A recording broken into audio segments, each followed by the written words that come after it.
रात के 2 बजे 4 दोस्त अजय, अतुल, विशाल और माधव अपनी कार से एक घने जंगल से होते हुए माधव का बर्थडे मनाने के लिए निकल रहे थे। लाउड म्यूजिक के साथ चारों दोस्त मस्ती में झूमते हुए जा रहे थे।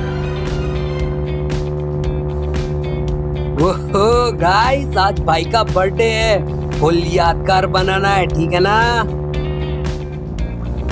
अजय एक्साइटमेंट में गाड़ी तेज चलाने लगता है। ए भाई, गाड़ी इतनी तेज क्यों चला रहा है? थोड़ा आराम से। अरे यार, क्यों डरता है? शांति से बैठ और एंजॉय करना। हाँ भाई यार, मूड मत खराब कर यार। अजय तू भागा भाई भागा, गाड़ी हवा से बात करनी चाहिए। गाड़ी की रफ्तार तेज होती जा रही थी। रास्ता पूरा सुनसान था और जो भी दिख रहा था सिर्फ गाड़ी की लाइट से ही दिखाई दे रहा था। सब अपनी मस्ती में मग्न थे, लेकिन तभी अचानक से एक उल्लू उनकी गाड़ी के शीशे से टकरा जाता है और उस वजह से पूरी गाड़ी का बैलेंस बिगड़ जाता है।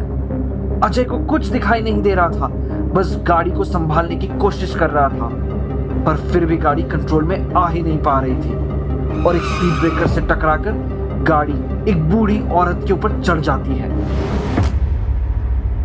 उन्हें इस बात का जरा सा भी अंदाजा नहीं था कि अनजाने में उस रात उनसे कितनी बड़ी अनहोनी हो गई थी।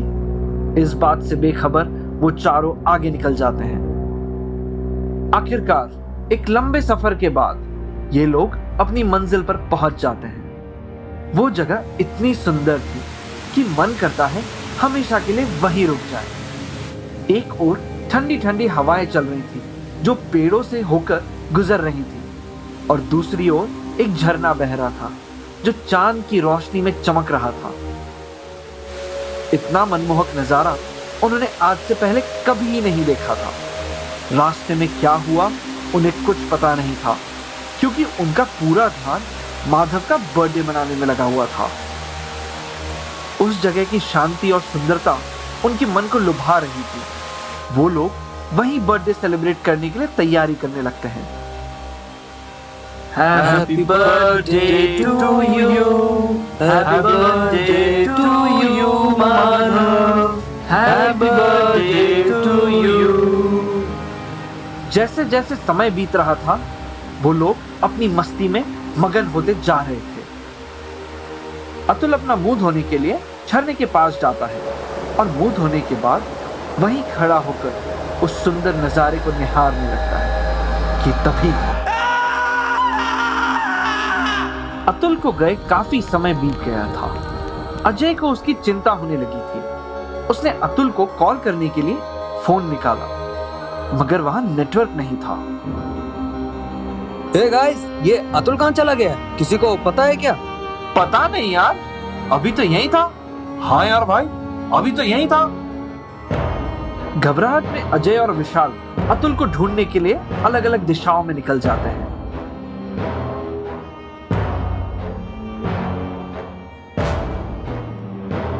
कुछ समय बाद अजय कैंप पर वापस आता है और जो उसने वहां देखा उसके पैरों तले जमीन खिसक गई।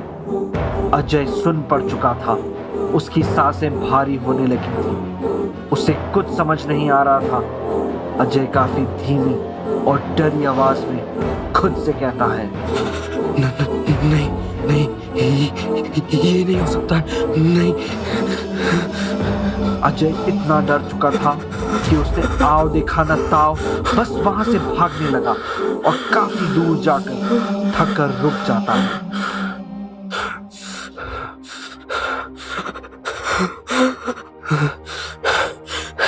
नहीं नहीं, ये जरूर कोई सपना है, ये जरूर कोई सपना है, ऐसा हो ही नहीं सकता। नहीं नहीं।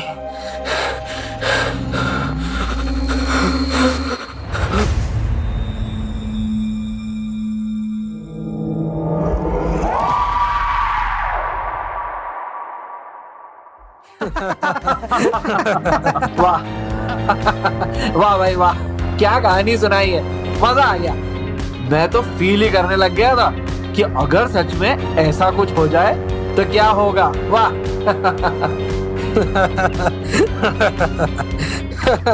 अबे ये सिर्फ कहानी है, ऐसा सच में थोड़ा ही हो जाएगा।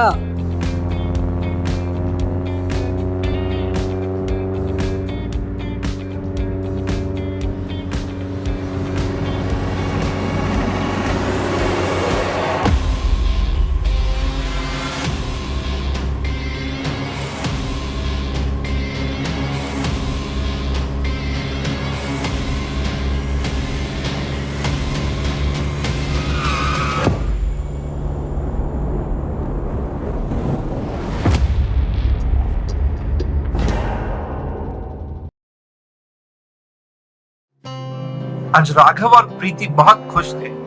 वो दोनों श्रद्धानंद अनाथ आश्रम आए। जिस खुशी से वो अब तक वंचित थे, आज वो पूरी होने वाली थी। वो दोनों अंदर गए तो उनको कुछ बच्चे मिट्टी में खेलते हुए मिले। उनमें से एक बच्चा उनके पास आया और राघव से बोला, बिल्कुल ना बेटा, क्यों नहीं, बताओ आप क्या खेलने वाले हो? हम लोग डम्पस्टर आर्ट्स खेल रहे थे, आप मेरे साथ टीम अप करोगे? राघव प्रीति की तरफ देखकर एक हल्की सी मुस्कान देता है और उन छोटे बच्चों के साथ खेलने लगता है। और प्रीति साइड में खड़ी वो सब देखकर मुस्कुरा रही थी। अंकल अंकल आपके चांस। अच्छा बताओ मुझे, कौन सी मूवी की एक्टिंग करनी है? वो बच्चा राघव के कान में फुसफुसाता है, मर्डर ऑफ अ फादर। ऐसी कोई मूवी नहीं है, कोई ऐसा नाम बताओ जो सच में हो। अगर मैं सच कर दूं तो? राघव को यह बात बहुत खटकती है, इसलिए राघव अपनी घड़ी की तरफ देखता है और वहां से निकलने के बहाने बनाने लगता है। अरे नहीं, मैं तो भूल ही गया था बेटा। बच्चों, मैं एक बार अंदर होके आता हूँ, फिर बाद में हम आराम से खेलेंगे, ठीक है ना? मैं आता हूँ। राघव ऐसा बोल के अपनी बीवी के साथ वहां से निकल जाता है। वो बच्चा राघव को जब तक घूरता है जब तक वो ऑफिस के अंदर नहीं चला जाता। जब तक राघव अंदर नहीं गया था, वो लड़का राघव को एकटक घूरे जा रहा था।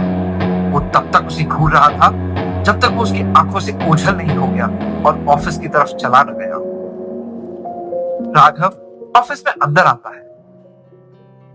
Hello, Mr. Raghav and Mrs. Preeti. Please take a seat. Hi Anika, thank you so much. वो दोनों अडॉप्शन की सारी फॉर्मेलिटीज के बारे में अनिका से डिस्कस करने लगते हैं। इन बच्चों की मुस्कुराहट के लिए हमसे जो बन पड़े वो हम करते हैं। देखिए ना, वो तीनों बच्चे कितना मस्ती कर रहे हैं और कितना खुश हैं। 3, आपका मतलब 4, राइट? 4? बट ग्राउंड में तो 3 ही बच्चे खेल रहे हैं ना। लेकिन मैंने तो 4, शायद कोई इधर उधर चला गया होगा। सर, फॉर्मेलिटीज ऑलमोस्ट कंप्लीट हो गई हैं, बट अभी तो बच्चे सो रहे हैं क्योंकि आज बच्चों को हम बाहर घुमाने ले गए थे तो वो थोड़ा थक गए हैं। आपको थोड़ा वेट करना पड़ेगा, आप तब तक हमारा आश्रम देख सकते हैं। इस बात पर राघव मना कर देता है, मगर प्रीति राजी हो जाती। तो अनिका प्रीति को लेकर ऑफिस से बाहर निकल जाती। तभी राघव का हाथ कोई बहुत जोर से पकड़ता है। राघव देखता है तो वो बच्चा जिसके साथ वो खेल रहा था, वो वहां खड़ा उसकी तरफ देखकर मुस्कुरा रहा था। अंकल आप मुझे अडॉप्ट कर लो ना uncle, please please please uncle, uncle uncle please uncle. अरे हाँ हाँ बेटा, पहले सारी फॉर्मेलिटीज पूरी हो जाए, उसके बाद डिसाइड होगा। राघव बच्चे से हाथ छुड़ाकर आगे बढ़ने लगता है। तभी वो बच्चा बोलता है, पापा आपको अडॉप्ट ही करना था तो मुझे क्यों मारा? राघव को यह सुन के बहुत अजीब लगता है, लेकिन जैसे ही राघव मुड़ता है वो बच्चा वहां से गायब हो जाता है। लेकिन राघव उस चीज को नजरअंदाज करके बाहर जाने के लिए जैसे ही गेट खोलता है, गेट नहीं खुलता है। उसको लगा कि शायद वो बच्चा उसके साथ मजाक कर रहा है।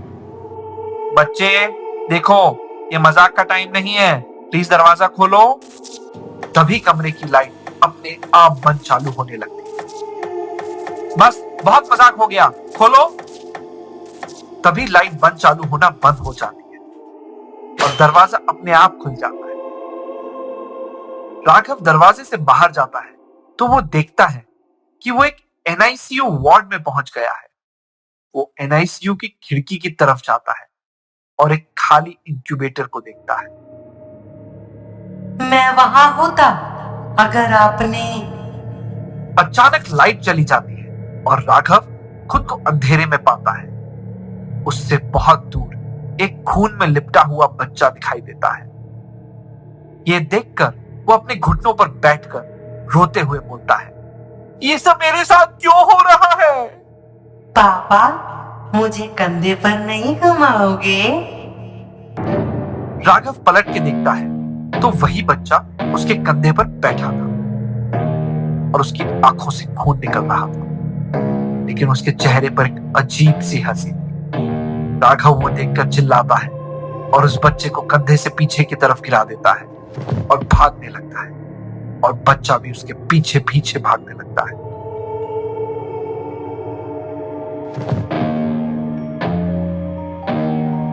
मैं तुम्हारा पापा नहीं हूं, प्लीज मुझे जाने दो।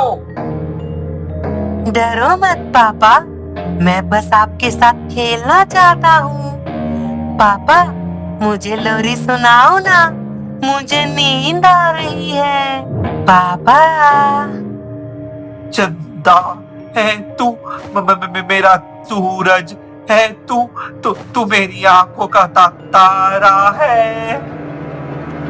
राघव की एकदम से नींद खुलती है और वो देखता है कि वो अपने ही बेडरूम में है और ये सब एक सपना था। वो चैन की सांस लेता है, लेकिन तभी अचानक से चिल्लाने की आवाज आती है। वो भाग कर जाता है और देखता है कि उसकी बीवी सीढ़ियों से पेट के बल गिर गई थी। वो दर्द से चिल्ला रही थी। राघव हॉस्पिटल में ऑपरेशन थिएटर के बाहर टेंशन में चक्कर काट रहा था। तभी डॉक्टर बाहर आते हैं और राघव से बोलते हैं, देखिए, हालत बहुत खराब है। अभी इस समय में हम सिर्फ किसी एक को ही बचा सकते हैं। अब ये फैसला आपको ही लेना होगा। आप बताइए, माँ को बचाना है या बच्चे को? राघव ये सुनकर गिर पड़ता है। उसकी आंखों में आंसू भर जाते हैं। उसको मजबूरन फैसला लेना पड़ता है। डॉक्टर साहब, मेरी वाइफ को। पापा।